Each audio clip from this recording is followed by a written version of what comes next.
He was the CEO of a billion-dollar company, until one stormy night, stranded and helpless, he was rescued by one of his own forgotten employees. But what he discovered in that man's crumbling home changed everything. Would you recognize the people keeping your empire alive? Charles Redmond sat behind the tinted glass of his corner office, eyes fixed on the storm clouds rolling in beyond the city skyline. The office was silent, save for the dull hum of the HVAC and the occasional buzz from his muted phone. He didn't look at it. He hadn't looked at it in over an hour. The divorce papers were still on his desk, and signed.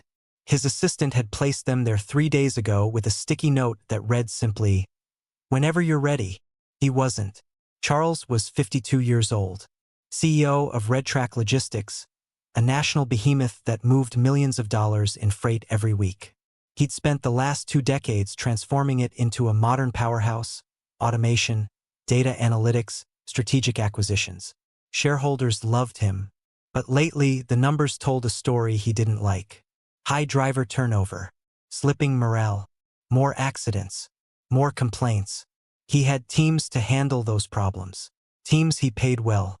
But in the past month, 2 drivers had quit mid-route. One of them left a voicemail, slurred and bitter. "Your company used to care about people. Now it just counts packages." It haunted Charles more than he admitted. That night, alone in his apartment, he poured himself a drink and stared at an old photo on his bookshelf. A Polaroid of him and his father, standing in front of one of the first Red Track rigs. His father's arm around his shoulders, both of them grinning like they owned the world. That was a different time, a different company. He couldn't shake the thought. When was the last time I stepped into a truck? The next morning, before his team arrived, Charles made a phone call to an old contact, a man who managed surplus vehicles in rural Kansas. "I need a working rig, something no one would notice, and keep this between us." 3 days later, under the name Charlie Ray, he climbed into a faded red semi with mismatched mirrors and a stubborn ignition. The GPS system was cracked. The upholstery smelled like gasoline and old coffee. It was perfect. He had no CDL or a real plan, just a week carved out in the system under executive travel, and a route stitched together from local deliveries no one wanted. Outdated produce runs, short hauls between minor depots. His assistant thought he was at a silent retreat in Vermont. On the first morning, Charles stalled twice before even reaching the on-ramp. By noon, he'd missed his turn, cursed the stick shift, and nearly jackknifed it at a narrow exit ramp. Truckers honked. One flipped him off. At a gas station in Missouri, a teenager had to show him how to reset the fuel pump. He laughed it off. Barely. But something strange happened. Between the screw-ups and engine roars, he started to feel alive again. He stopped shaving, wore flannel, ate gas station hot dogs. At night, he slept inside the cab, curled awkwardly behind the driver's seat with his phone turned off. It was the first time in months that no one expected anything from him. But even in solitude, the ghosts rode with him. One night, parked outside a warehouse, he scrolled through photos of his daughter on Instagram. A young woman now in college, living her own life. He zoomed in on a picture of her smiling with friends. He barely recognized her anymore. The last time they had dinner, she'd called him emotionally unreachable. He hadn't even argued. In another moment, while stuck in traffic near a shipping depot, a driver in the lane next to him leaned out of his window. "Red Track, huh?" the man called. "You boys used to be solid. Not anymore." Charles gave a half smile and waved. The comment hit harder than he expected. Later that night, as he jotted route notes in a notepad, a memory surfaced. The night he'd skipped his father's funeral to close a deal with a Chinese distributor. The deal had made headlines. The funeral, he only arrived when the entire ceremony was over. By the end of day 3, Charles had learned to downshift without thinking. His hands were dirty. His back ached. He hadn't checked his email in over 48 hours. And yet, he was more clear-headed than he'd been in years. He noticed things he hadn't before. The camaraderie at truck stops, the way veteran drivers helped rookies without asking questions, the small gestures of respect exchanged with a nod or a wave. He also saw the fatigue in their eyes, the weariness of a life that never slows down. of families growing up without them. At a diner just past the Kansas state line, he sat alone with a cup of black coffee, scribbling notes on a napkin. No time off equals no family. Older rigs than we approve on record. Medical, outrageous deductibles. HR reports versus real conversations. Massive gap. He folded the napkin and stuffed it in his jacket pocket. The waitress, maybe in her 60s, leaned over and said, "You don't talk like a trucker." He smiled. "I'm new." She raised an eyebrow. "Well, you don't walk like one either. But you tip like you mean it." Back in the cab, he looked at his reflection in the side mirror. A scruffy man, with shadows under his eyes and grease on his collar, looked back. This is who I used to be, he thought. Before the meetings, before the power suits, before everything got so distant. He closed his eyes and tried to sleep. Rain tapped the windshield. Somewhere down the road, the storm was gathering. The sky turned a violent shade of bruised purple as Charles drove deeper into the open stretch of Highway 84. Wind rocked the truck like a cradle with too much rage, and the radio, normally static-filled country or news talk, had long gone silent. Thunder rolled overhead in uneven bursts, and the rain began, heavy and sharp, almost immediate, like someone had flipped a switch. He should have pulled over an hour ago. The wipers struggled against the downpour, smearing the windshield more than clearing it. Charles leaned forward, squinting through the wet glass, trying to follow the faded white lines that were quickly vanishing beneath puddles and mud. His hands clenched the wheel with a tension that crept up his forearms. He missed the turn. Too late, he yanked the wheel to correct, and the back tires skidded. Then the entire rig groaned as it slid sideways into a shallow ditch with a sickening metallic grind. Charles cursed, slammed on the brakes, and the engine gave out with a loud sputter and died. Silence. Then only the storm. He sat there for a minute, breath shallow, blinking against the reality of what had just happened. He tried to restart the engine. Nothing. Again. Still nothing. The dashboard flickered once, then went dark. There was no cell signal. He cursed again, louder this time. Not at the truck, but at himself. What the hell am I doing out here? He felt small inside the cab, as if the world outside had swallowed him whole. It was nearly 2 hours before he saw the headlights. They emerged like ghosts through the rain, slow and steady, casting a yellow halo in the darkness. A large rig eased up beside him, its brakes hissing as it stopped. A figure stepped out, tall, with a slight limp, broad shoulders, and a worn denim jacket soaked through in seconds. Charles rolled down the window. "You all right in there?" the man shouted over the wind. Charles nodded, then realized how stupid that was. "Broke down. Won't start." The man walked closer, peering into the cab. His face was weathered, lined by time and sun, with gray stubble and eyes that had seen too many miles. "I'm Jimmy McCall," he added after a beat. Charles's stomach tensed. The name rang in his head immediately. Jimmy McCall. A long-time Red Track employee. 30 years of service. No HR issues. No complaints. The kind of driver that made the company what it used to be. Charles had seen his name in annual reports, safety awards, and once in a company-wide Christmas newsletter. He had never met him. "I'm Charlie," he replied, instinctively using the alias. "Truck just gave out." Jimmy nodded like he'd seen it all before. "I can tow you out. Got chains. You're lucky I came this way. No one drives this stretch after sunset, especially not in this weather." With practiced ease, Jimmy hitched a cable between the rigs and slowly dragged Charles's truck out of the ditch. Charles watched through the rain-smeared glass, feeling both helpless and strangely grateful. When they finally got back on flat ground, Jimmy knocked on the door. "Follow me back to my place. It's not far. You won't get a mechanic out here tonight." Charles hesitated. "I don't want to. It's just shelter," Jimmy said, not unkindly. "You can freeze out here, or you can dry off and have a warm plate." Charles followed. Jimmy's house was 5 miles down a narrow gravel road flanked by pine trees and barbed wire fences. The yard was overgrown, the mailbox dented. The house itself was small, a faded ranch style with chipped siding and a porch light that flickered like it wasn't sure whether to stay on. Inside, it was warm but humble. The ceiling sagged in one corner, a slow leak dripping into a coffee can. The carpet was worn, furniture mismatched. The smell was a mix of old wood, fried food, and faint antiseptic. "Make yourself at home," Jimmy said, tossing his wet jacket over a chair. "I'll get you a towel." Charles looked around. Everything about the place felt lived in, earned. Every crack in the wall told a story. On the kitchen counter were neatly stacked envelopes, medical bills, some still unopened. Next to them, a half-used bottle of pills and a grocery receipt with items crossed out in pen. Budgeting, probably. Surviving. Jimmy returned with the towel and handed it to Charles without ceremony. "You hungry?" he asked. "I was gonna heat up some chili." Charles nodded. "Sure. Thank you." Jimmy moved with quiet efficiency. He didn't ask questions, didn't pry, just talked while the chili warmed on the stove.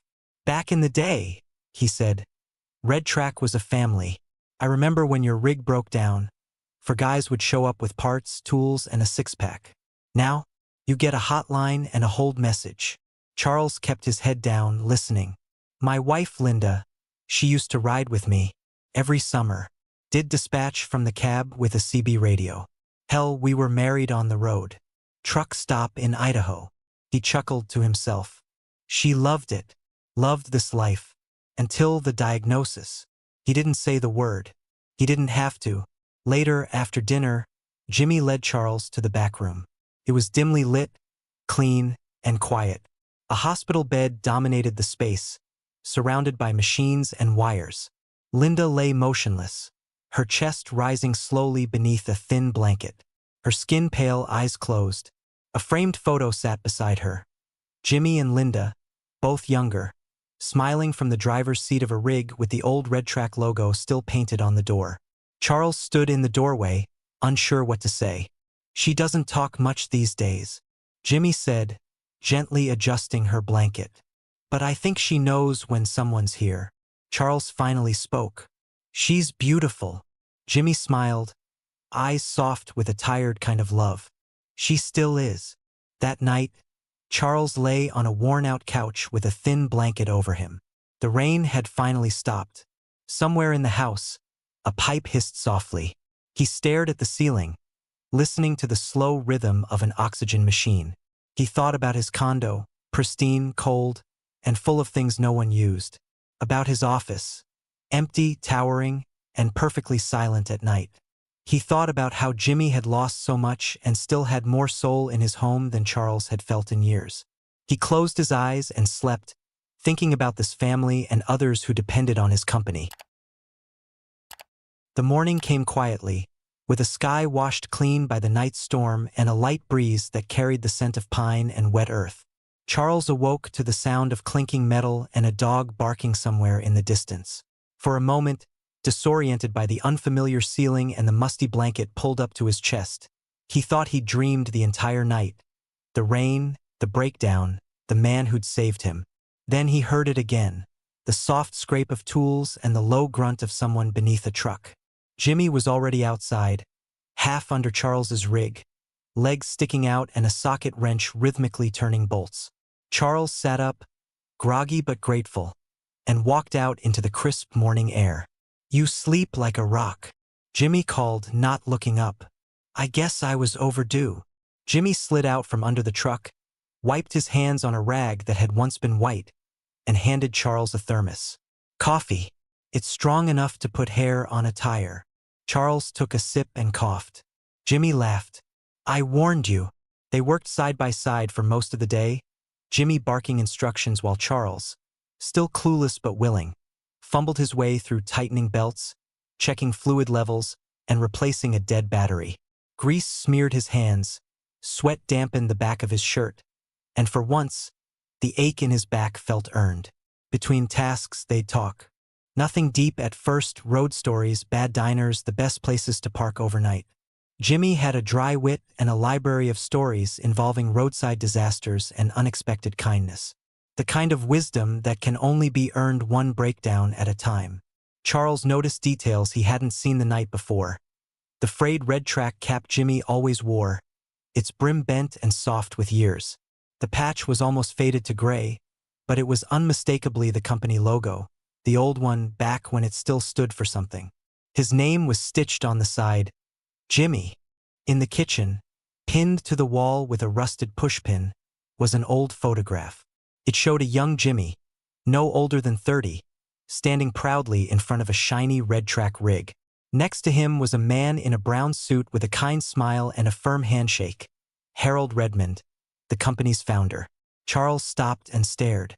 "That was taken in '93, Jimmy said behind him. "Best day of my life." Harold Redmond, he was the real deal. Shook every driver's hand.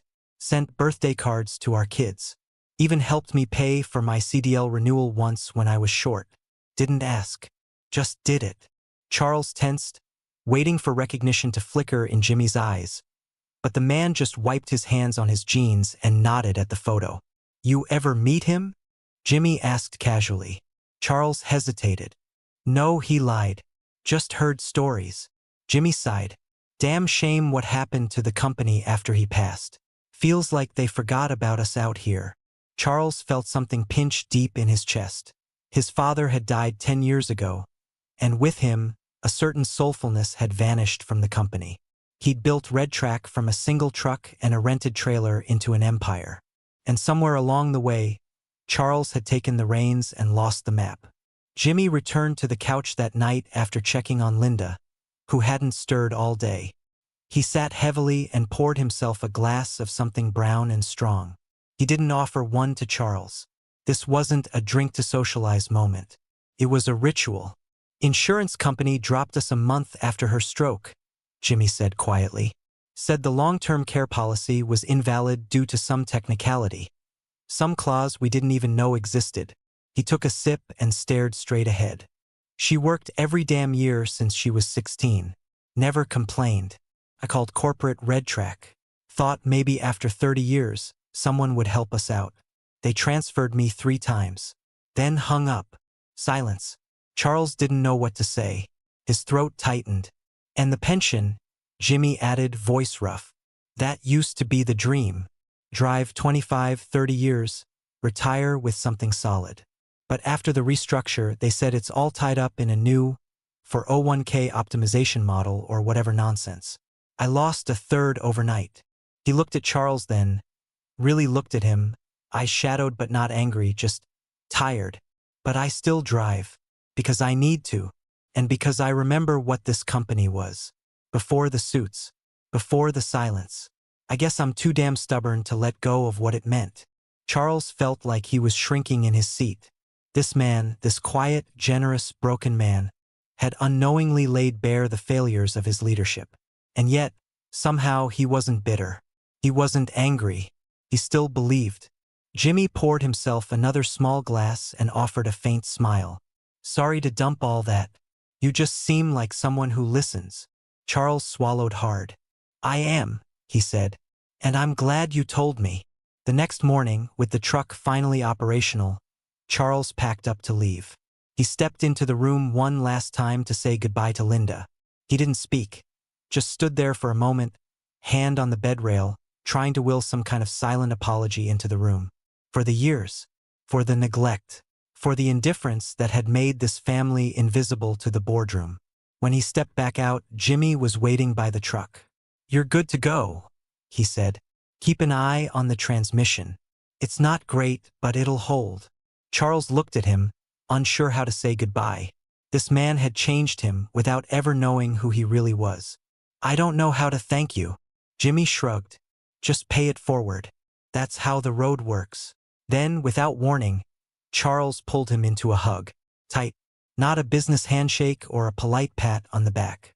A real embrace. One man to another. One soul recognizing another.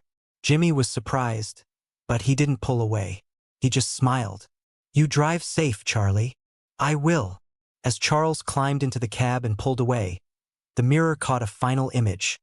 Jimmy standing in the driveway, hand raised in farewell, red track cap low over his eyes. He didn't know the man he'd just helped was the son of his old boss, or that he'd just rescued a CEO from himself. But some part of Charles knew. That moment, that man had just saved more than a broken truck. He had salvaged something far more lost. A conscience. The revolving glass doors of Red Track Logistics HQ slid open with a soft hiss as Charles Redmond stepped inside. It had only been a week, but something fundamental had shifted in him. The polished floors, the controlled climate, the distant hum of productivity, it all felt foreign now. A little too clean, a little too quiet. He walked past the reception desk, nodded to the security guard, who looked up in surprise, and took the stairs instead of the elevator. No dramatic return. No announcement. He didn't want to be greeted. He didn't want to be seen. He just wanted to begin.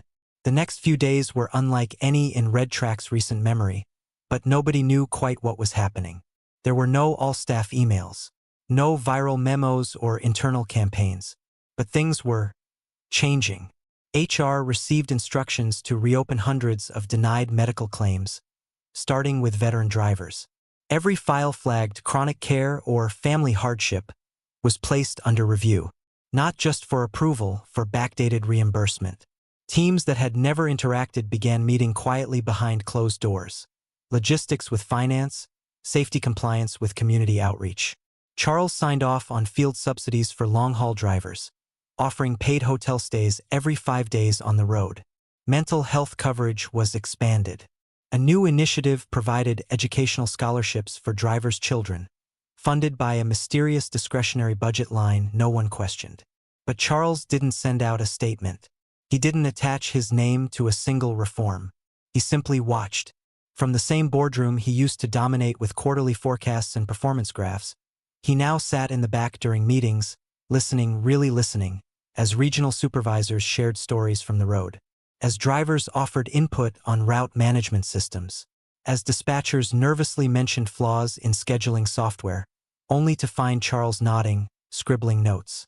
Gone was the CEO with the rehearsed tone and watchful eyes. In his place was a man who had met the pain behind the spreadsheets. One morning, Jimmy McCall received a phone call. He was in the kitchen, buttering toast for himself and blending soft vegetables for Linda when his old landline